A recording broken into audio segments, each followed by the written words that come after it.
এই হাদিসটি শুনে আপনার চোখে পানি চলে আসবে।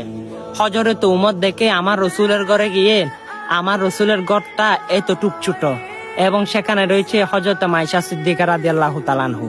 সেটা দেখে হযরত উমরের দুই চোখে পানি চলে আসলো।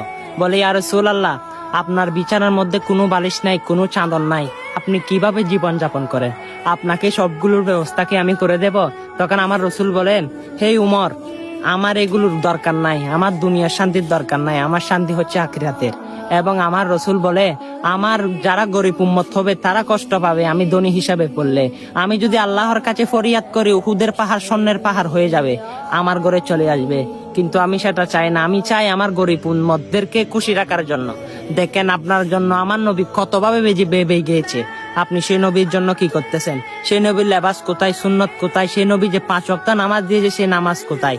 হ্যাঁ, এগুলো পড়ার চেষ্টা করবেন, সুন্দর হাদিসটা সকল মুসলমানের কাছে শেয়ার করবেন। আমিন।